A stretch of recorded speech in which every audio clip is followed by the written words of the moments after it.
దేవునికి స్తోత్రం. అందరికీ మరణాత. దేవుడు మనకు అనుగ్రహించిన ప్రాముఖ్యమైన సమయంలో దేవుని వాక్యాన్ని ధ్యానించుకుందాము. ముందుగా వాక్య భాగం చదువుకుందాము. అపోస్తలుడైన పౌలు ఎఫెసీయులకు రాసిన పత్రిక 6వ అధ్యాయము 4వ వచనం చదువుదాం. తండ్రులారా, మీ పిల్లలకు కోపము రేపక ప్రభువు యొక్క శిక్షలోను బోధలోను వారిని పెంచుడి. ప్రార్థన. మహాపరిశుద్ధుడా, మహాగణుడా, మహిమగల తండ్రి, ప్రేమస్వరూపి, దయగల యేసు క్రీస్తు ప్రభువా, నీ ఘనమైన నామానికి వందనాలు, స్తోత్రాలు, స్తుతులు చెల్లించుకొనిచున్నాము. శ్రేష్టమైనటువంటి సమయంలో ప్రభువా, నీ శ్రేష్టమైనటువంటి మాటలు మేము వినాలని ఆశపడుచు ఉన్నాము. నీ బిడ్డలు ప్రభువా వేచి ఉన్నారు, నిలిచి ఉన్నారు. ఈరోజు తండ్రి నాయన, నీ మాటల కొరకు ప్రభువా మేమందరము కూడా ఆశపడుతూ ఉండగా, ఆశపడే ప్రాణమును తృప్తిపరచువాడవు నీవు మాత్రమే గనుక తండ్రి, మాకు ఏ వాక్యం అవసరమైనదో ఎరిగిన వాడవు నీవే గనుక తండ్రి, చక్కని మాటలను మాకు అందించమని, అనుగ్రహించమని, నీ వాక్యానుసారముగా, నీ చిత్తానుసారముగా మేము నడవడానికి కృప చూపించుమని వాక్యమై ఉన్న యేసుక్రీస్తు వారి నామములో అడిగి వేడుకొనుచున్నాము పరమ తండ్రి. ఆమెన్. దేవనామమును మీ ఎల్లరకు శుభములు కలుగునుగాక. ఆమెన్. అందరూ బాగున్నారమ్మా? దేవుని మహాకృపను బట్టి దేవుడు మరి ఒక పర్యాయము ఆయన వాక్యాన్ని అందించే గొప్ప అవకాశం ఇచ్చారు. ఇందు నిమిత్తం దేవునికే మహిమ, ప్రభావములు, ఘనత కలుగునుగాక. ఆమెన్. పరిశుద్ధ బైబిల్ గ్రంథము చాలా విలువైనటువంటి గ్రంథం. ఈ గ్రంథములో ప్రతి మాట కూడా చాలా విలువైనది. 66 పుస్తకాలలో దేవుడు అనేకమైనటువంటి విషయాలు రాయించారు. నేను ఎప్పుడూ కూడా చెబుతూ ఉంటాను, ఈ బైబిల్ గ్రంథము ఒక మాన్యువల్ లాంటిది అని చెబుతా. అంటే మనం ఏదైనా వస్తువు కొన్నప్పుడు ఖచ్చితంగా దానికి ఒక బుక్ ఇస్తారు. దాన్ని ఎలా వాడాలి, ఫ్రిడ్జ్ కొన్నా లేదా ఏసీ అన్నా, కూలర్ కొన్నా, ఏం కొన్నా కానీ, ఖచ్చితంగా ఫోన్ కూడా ఏం కొన్నా కానీ దాన్ని ఎలా వాడాలో దానికి ఒక బుక్లెట్ ఇస్తారు. అది ఎవరిస్తారు అంటే ఎవరైతే ఆ వస్తువును తయారు చేస్తారో వారి ద్వారా రాయబడినటువంటి బుక్లెట్. అది వాడికి తెలుస్తాయి ఏ బటన్ ఎలా యూజ్ చేయాలి, ఏ బటన్ ఎలా ఉపయోగించాలి, ఉపయోగించకూడదు, ఎలా వాడాలి, ఎలా వాడకూడదు, ఎంతసేపు ఛార్జింగ్ పెట్టాలి, ఎలా పెట్టాలి, ఇవన్నీ కూడా ఆ చేసిన వాడే చెప్పగలడు, మనం చెప్పలేం.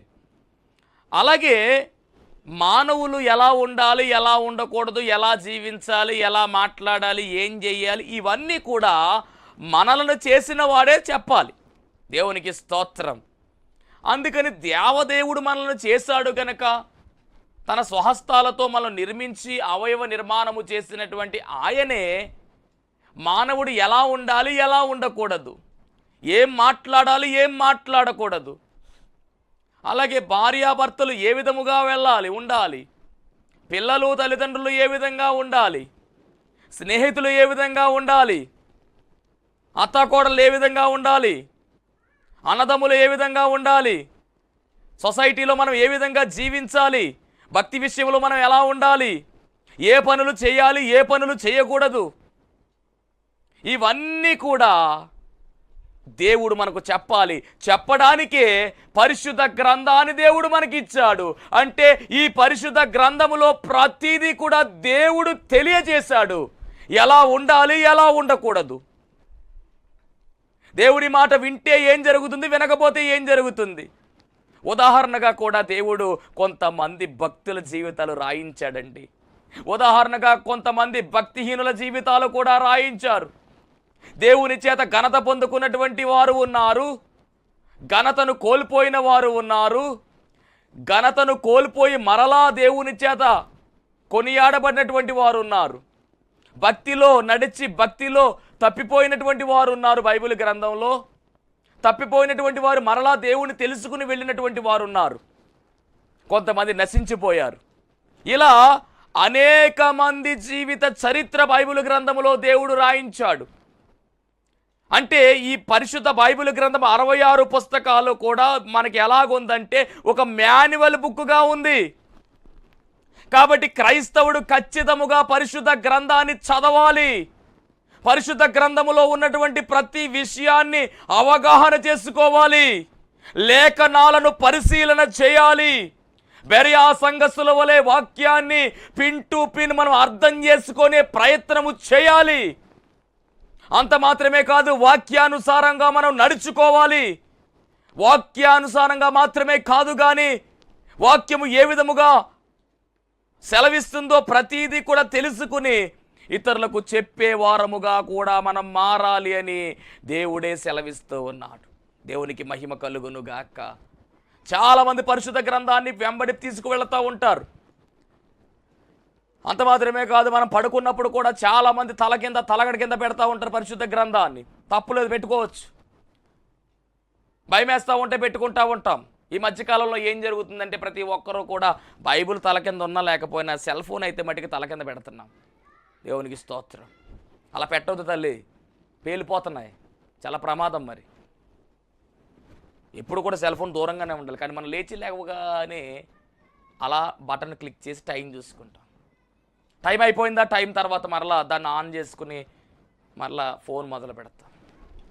లేచి లేవగానే చేయవలసిన పని ఏమిటి అంటే మోకాళ్ళుని ప్రార్థన చేయాలి. తరువాత చేయవలసిన పని ఏమిటంటే పరిశుద్ధ గ్రంథాన్ని చదవాలి. Read the Bible everyday. ప్రతిరోజు పరిశుద్ధ గ్రంథాన్ని ధ్యానించి చదవాలి. యెహోవా ధర్మశాస్త్రమును ఆనందించుచు దివారాత్రము దానిని ధ్యానించువాడు ధన్యుడు అని రాయబడింది కీర్తనల గ్రంథము 1వ కీర్తనలో. ఎవరు ధన్యులు అంటే ధర్మశాస్త్రాన్ని దివారాత్రము ధ్యానించువాడు. మనకు దేవుడిచ్చిన ధర్మశాస్త్రం పరిశుద్ధ బైబిలు గ్రంథము కనుక పరిశుద్ధ బైబిలు గ్రంథములో ఉన్న వాక్య భాగాలను మనము చదివి ధ్యానించాలి. ధ్యాన వాక్కులను మనము నింపుకోవాలి. ధ్యాన వాక్కులతో మనము నింపబడాలి. అది ఆశీర్వాదానికి మూలముగా ఉంది. దేవుడు ఊరికేనే పరిశుద్ధ గ్రంథాన్ని ఇవ్వలా. ఈ గ్రంథము చాలా విలువైనది. ఈ గ్రంథమును మరుగు చేయడానికి, దీన్ని ఆపడానికి ఎంతోమంది ప్రయత్నం చేశారు. కానీ దేవుడు అద్భుతముగా ఈ గ్రంథాన్ని వెలుగులోనికి తీసుకుని వచ్చాడు. అనేక భాషలలో ఈ గ్రంథము ముద్రించబడింది. ప్రపంచములో రికార్డ్, బైబిల్ గ్రంథం అంటే ఒక రికార్డుగా ఉంది. ఎలాంటి రికార్డు సాధించింది అంటే అనేక భాషలలో ప్రింట్ అయినటువంటిదిగా. అచ్చు యంత్రం కనిపెట్టిన వెంటనే, జాన్ గోటన్బర్గ్ కనిపెట్టిన వెంటనే మొట్టమొదటిగా ప్రింట్ అయింది కూడా పరిశుద్ధ బైబిల్ గ్రంథం అనేదాన్ని విషయాన్ని మీకు తెలియజేస్తూ ఉన్నాను. దేవునికి మహిమ కలుగును గాక. అనేక భాషలలో దీనిని తర్జుమా చేశారు. ఎంత గొప్ప ధన్యతో. విలియం కేరీ మనం ఆలోచన చేస్తూ ఉంటాం. దీనికోసం ఎంతో ప్రయాసపడినటువంటి వారు ఉన్నారు. అంత మాత్రమే కాదు, ఎక్కువ మంది కొనుగోలు చేసేటటువంటిది పరిశుద్ధ బైబిల్ గ్రంథం అని కూడా మరి చరిత్ర చెబుతూ ఉంది. ఎంత గొప్ప ధన్యత. ఇప్పటికీ కూడా ఎక్కువగా బైబిళ్ళు అమ్ముడవుతూ ఉన్నాయి. అంత ఎందుకండి, ఇంట్లో మనిషికి ఖచ్చితంగా 2 బైబిళ్ళు ఉంటాయి. మీరు పరిశీలన చేయండి. బంగారం చైన్ ఉన్నా లేకపోయినా, గొలుసున్నా లేకపోయినా, కారు ఉన్నా లేకపోయినా ఖచ్చితంగా ఇంట్లో నలుగురు ఉన్నారంటే నలుగురికి 4 రెళ్ళు 8 బైబిళ్ళు ఉంటాయి. బైబిల్ లేకుండా ఎవరో ఉండరు. చిన్నపిల్లలు మొదలుకొని పెద్దవారు వరకు ఇది నా బైబిల్, ఇది నా బైబిల్ అని చెప్పి మందిరాలకు మనం ఏం పట్టుకెళ్తాం? బైబిల్ పట్టుకెళ్తాం. దేవుడు ఎంత అవకాశం ఇచ్చాడో గమనించండి. బాబు ఒకే బైబిల్ ఉంది మా ఇంట్లో, నేను చదవాలి, తర్వాత నా భార్య చదవాలి, నా పిల్లలు చదవాలంటే అవుతుందా? అది అవ్వదు. కానీ బైబిల్ అలా కాదు. ప్రతి ఒక్కరికి ఒక్కొక్క బైబిల్ ఉంది. ఇంగ్లీష్లో చదివితే ఇంగ్లీష్ బైబిల్, తెలుగు అయితే తెలుగు బైబిల్ ఉంది. ఒకటా బైబిల్ అంటే 2-3 బైబిళ్ళు ఉంటాయి మన ఇంట్లో. మనిషికి వచ్చి 2-3 బైబిళ్ళు ఉంటాయి. అంటే సంపదగా మనకు దేవుడు ఇచ్చాడండి. మరి అలా బైబిల్ ఇచ్చినప్పుడు ఆ బైబిల్ని మందిరానికి పట్టుకెళ్ళి మరలా ఇంటికి తీసుకొచ్చి పట్టుకెళ్ళడం, తీసుకురావడం ఇదే చేస్తున్నావు, ట్రావెలింగే చేస్తున్నావు తప్ప ఆ బైబిల్తో నువ్వు ట్రావెల్ చేయట్లా. అర్థమవుతుందా? బైబిల్ని పట్టుకెళ్తున్నావు, తీసుకొస్తున్నావు అంటే బైబిల్ని ట్రావెల్ చేయిస్తున్నావు. కానీ దేవుడు అది కాదు కావాల్సింది. దేవునికి బైబిల్ నువ్వు ట్రావెల్ చేయాలి అంటే దేవుని వాక్యానుసారంగా నువ్వు నడుచుకోవాలంటే ప్రతిరోజు కూడా ఎవ్రీడే ఖచ్చితముగా చేయవలసిన పని ఏమిటంటే పరిశుద్ధ గ్రంథాన్ని చదవాలి, ధ్యానించాలి. ఒకవేళ చదువు రాదు అంటే చదివించుకోవాలి. ప్రతి విషయము కూడా తెలుసుకోవాలి. బెరియా సంఘస్థులు ధన్యులుగా పిలువబడ్డారు. బెరియా సంఘస్థులకు దేవుడిచ్చిన ఆధిక్యత ఎలాంటిది అంటే పరిశుద్ధ గ్రంథములో ఉన్న మాటలు బోధకుడు చెబుతూ ఉంటే అవి ఉన్నవా లేవా అని వారు ఇంటికి వెళ్ళిన తరువాత కూడా పరిశీలన చేసేవారంట, పరిశోధన చేసేవారంట, కన్ఫామ్ చేసుకునేవారంట. మరి మనం ఎలాగుంటున్నాం? ఈరోజు నువ్వు ఎలా చదువుతున్నావు బైబిల్ గ్రంథాన్ని? జీవ గ్రంథం ఇది, జీవవాక్కులతో నింపబడినటువంటి గ్రంథం ఇది. దేవునికి మహిమ కలుగునుగాక. మరి పరిశుద్ధ గ్రంథాన్ని ధ్యానించే వారముగా మనం ఉంటే ఎన్నో విషయాలు దీనిలో మనకు కనబడుతూ ఉన్నాయి. పిల్లలు ఏ విధంగా జీవించాలి, పెద్దలు ఏ విధంగా జీవించాలి, పురుషుడు ఎలా ఉండాలి, స్త్రీ ఎలా ఉండాలి, భార్యాభర్తలు ఎలా ఉండాలి, భార్య ఎలా ఉండాలి, భర్త ఎలా ఉండాలి, తల్లిదండ్రులు పిల్లలతో ఎలా ఉండాలి, పిల్లలు తల్లిదండ్రులతో ఎలా ఉండాలి, అత్త మామలు ఎలా ఉండాలి, అత్త కోడలు ఎలా ఉండాలి, అన్నదమ్ములు ఎలా ఉండాలి, పెద్దవారు పిల్లలతో ఎలా ఉండాలి, సొసైటీలో మనం ఎలా జీవించాలి, క్రైస్తవుడు ఏ విధంగా జీవించాలి, క్రీస్తును కలిగిన వారు ఏ విధంగా ఉండాలి, దేవుడంటే ఎవరు, ఆయన చెప్పినటువంటి ఆజ్ఞలేమిటి, విధులేంటి, కట్టడలేంటి, యేసు ప్రభు యొక్క ఔన్నత్యము, దేవుని యొక్క గొప్పతనం, ప్రేమ, ఇవన్నీ పరిశుద్ధ గ్రంథములో ఉన్నాయి. అక్కడతో ఆగిపోలేదండి. సువార్తలోకి మనం వెళితే యేసయ్య చేసినటువంటి ప్రాణ త్యాగము, పస్కా బలి పశువుగా మారిన యేసు చరిత్ర, ఆయన వచ్చిన విధానము, ఆయన చేసిన బోధ, ఆయన చేసిన అద్భుతాలు, ఆయన ద్వారా జరిగిన సూచక క్రియలు, మేలులు, ఇవన్నీ పరిశుద్ధ గ్రంథములో ఉన్నవి. సంఘము ఏ విధముగా అభివృద్ధి చెందింది, సంఘము ఏ విధముగా డెవలప్ అయ్యింది, సువార్త ఎలా ప్రారంభమయ్యింది, పత్రికలు ఎలా రాయబడ్డాయి, అపోస్తలులు ఎంత సేవ చేశారు, దేవుని కొరకు ఎంతమంది హతసాక్షులయ్యారు, వారి జీవితాలు, కట్టబడిన సంఘాలు అన్నీ ఉన్నాయి. అక్కడతో ఆగిపోలేదండోయ్.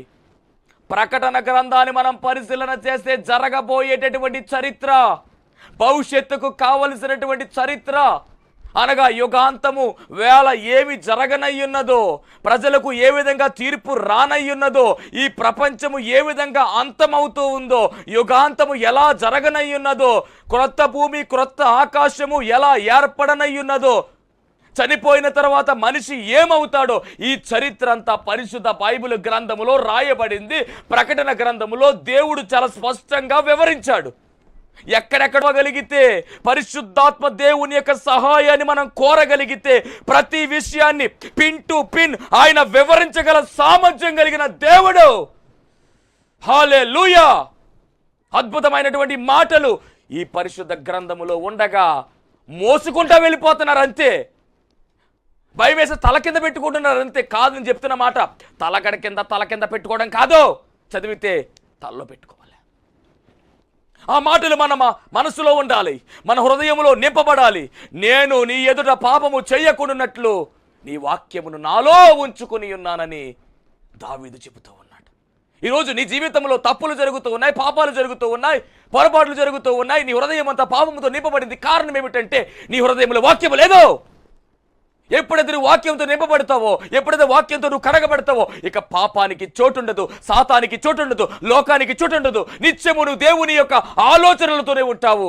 అప్పుడు శత్రువులను కూడా నువ్వు ప్రేమించడం మొదలు పెడతావు. అసూయ, ద్వేషము, కలహము, ఇలాంటి లక్షణాలు నీలో ఉండవు. పరిపూర్ణంగా నీవు దేవుని ఆత్మతో నింపబడతావు. ఆత్మతో నింపబడాలి. ఆత్మ లేనివాడు నావాడు కాదు. క్రీస్తును కనుపరిచే విధముగా, క్రీస్తును చూపించే విధముగా మన జీవితం ఉండాలి. క్రైస్తవ జీవితము క్రీస్తును చూపించే జీవితం అయి ఉండాలి. క్రైస్తవుడిగా మనం పిలవబడటము గొప్పేం కాదండి. క్రీస్తును చూపించడం గొప్ప, క్రీస్తు ప్రేమను పంచడం గొప్ప. ఏది ప్రేమ? ఆయన ప్రేమించిన ప్రేమ ఎలాంటిదో, దేవుని ప్రేమ ఇదిగో జనులారభావంబునందెలియరే, కేవలము నమ్ముకొనినా పరలోక జీవంబు మనకబ్బును, పరలోక జీవంబు మనకబ్బును. అది దేవుని ప్రేమ.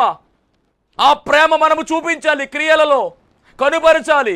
ఎక్కడ చూపించగలుగుతూ ఉన్నాం? ఎటు చూసినా స్వార్థాలే, ఎటు చూసినా కక్షలే, ఎటు చూసినా పగలే, ఎటు చూసినా అసూయలే. ఒకరు బాగుపడుతున్నారంటే అసూయ, ఒకరు వృద్ధిలోకి వస్తున్నారంటే అసూయ.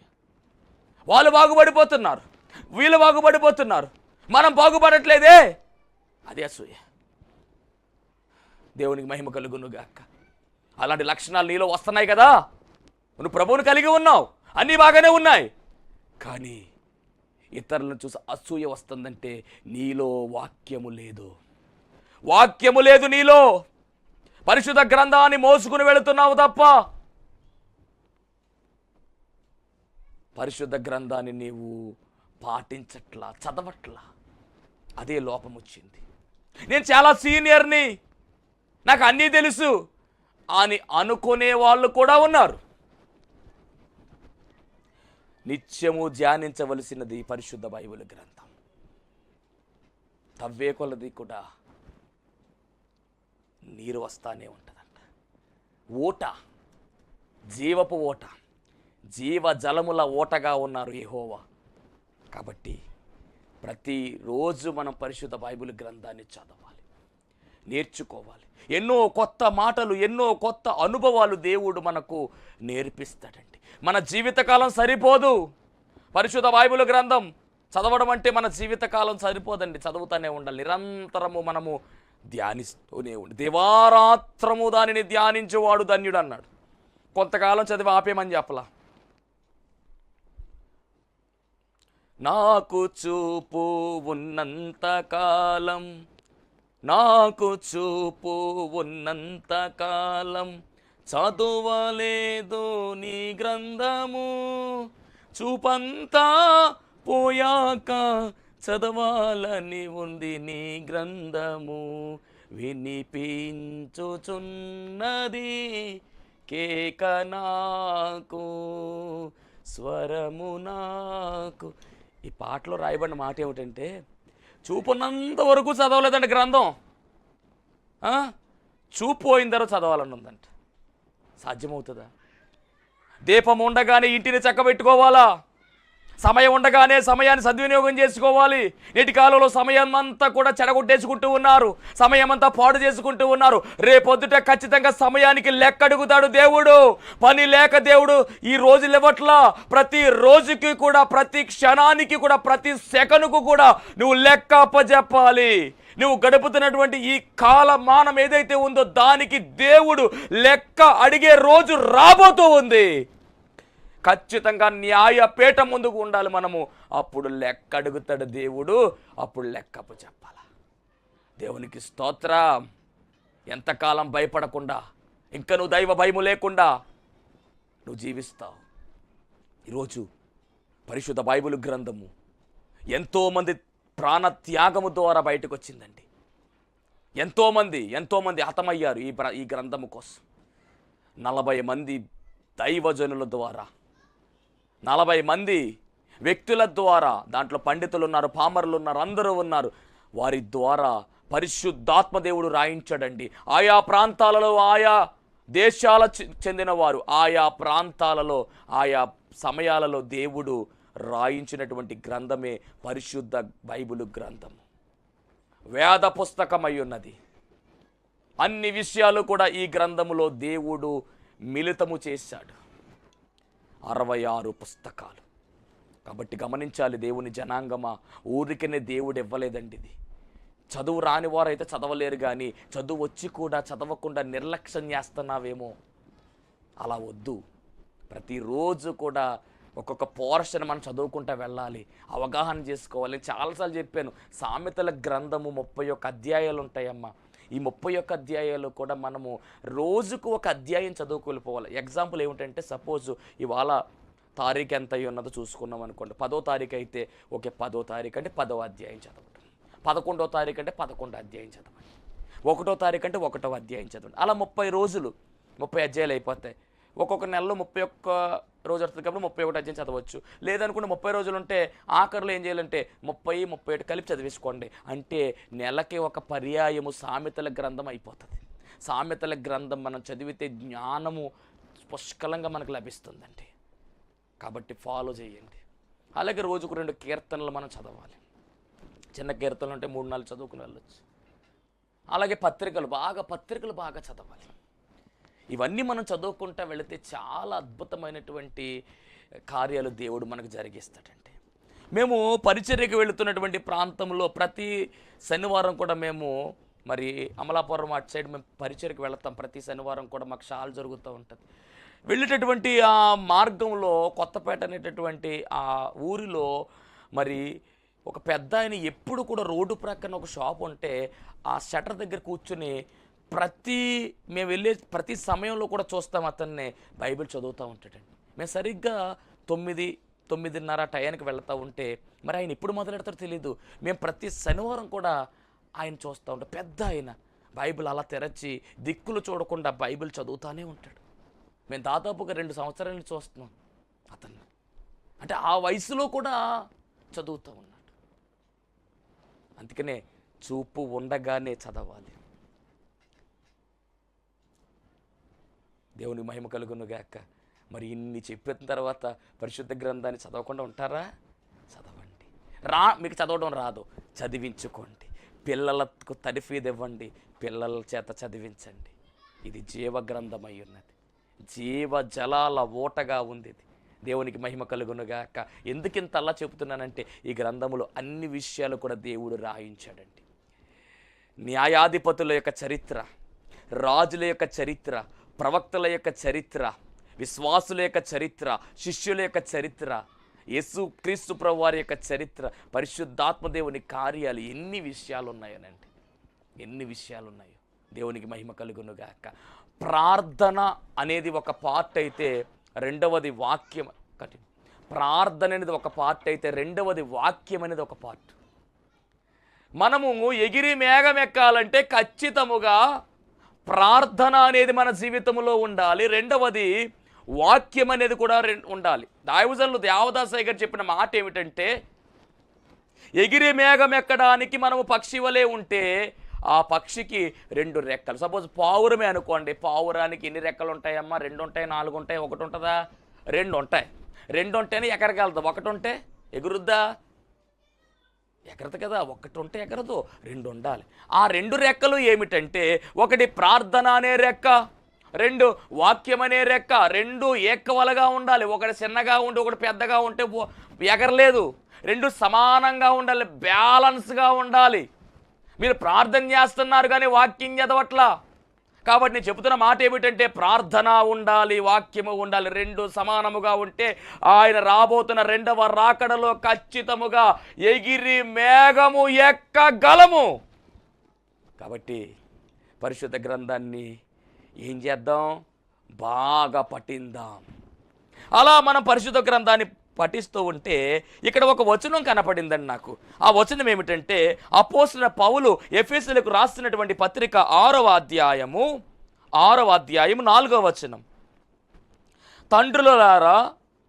తండ్రులారా మీ పిల్లలకు కోపము రేపక ప్రభువు యొక్క శిక్షలోను బోధలోను వారిని పెంచుడి. ఇదే అధ్యాయంలో మొదట్లో ఒక మాట కనబడుతుంది, చదువుదాం అది కూడా. పిల్లలారా ప్రభువునందు మీ తల్లిదండ్రులకు విధేయులయ్యుండి, ఇది ధర్మమే.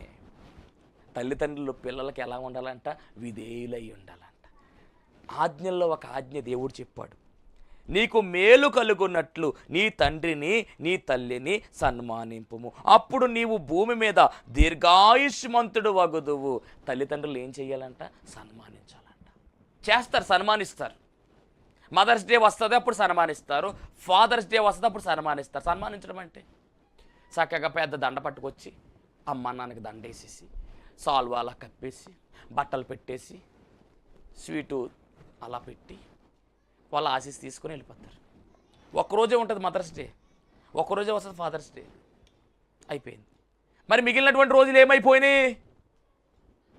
సెల్ఫీలు తీసేసుకుని ఫోటోలు తీసేసుకుని ఫోన్లో పెట్టేస్తారు.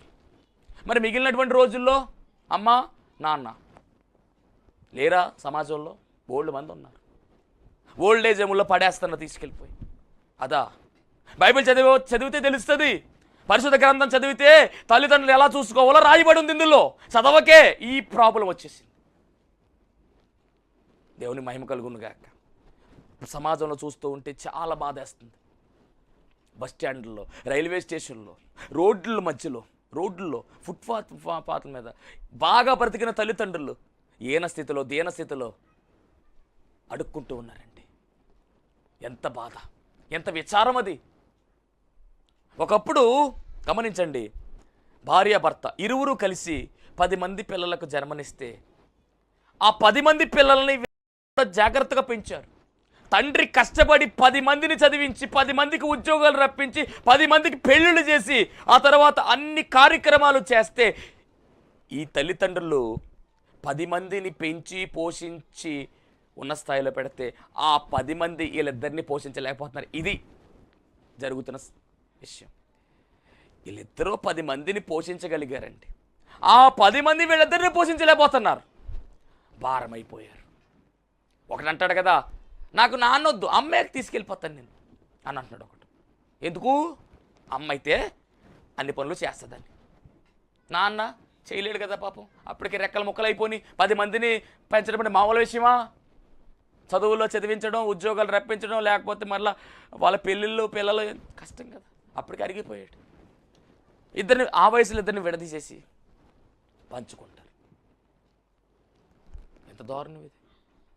ఇదా? మళ్ళీ వాళ్ళ దగ్గర లేక కాదు, బోళ్ళు ఉంటాయి.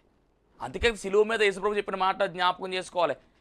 ఆ పరిస్థితుల్లో ఉన్న యేసుప్రభు అంత బాధలో ఉన్న, అంత బలహీనతలో ఉన్న, అంత ఇబ్బందిలో ఉన్న, శ్రమలో కూడా బాధ్యతలో, తన బాధలో కూడా బాధ్యతను మరవకుండా, అమ్మా ఇదిగో నీ కుమారుడు, ఇదిగో నీ తల్లి అని చెప్పినటువంటి వాక్యం ఏమైపోయింది?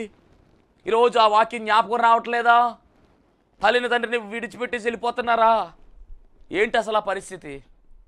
పరిశుద్ధ బైబిల్ గ్రంథం పాటిస్తున్న మనము, ప్రభువును కలిగినటువంటి మనము, ప్రార్థన చేసేటటువంటి మనము, క్రైస్తవులుగా ఉన్నటువంటి మనము ఇలాంటి తప్పులు చేయకూడదంటే ముందు వాక్యంలో ఉన్న విషయం తెలియాలంటే బైబిల్ చదవాలి.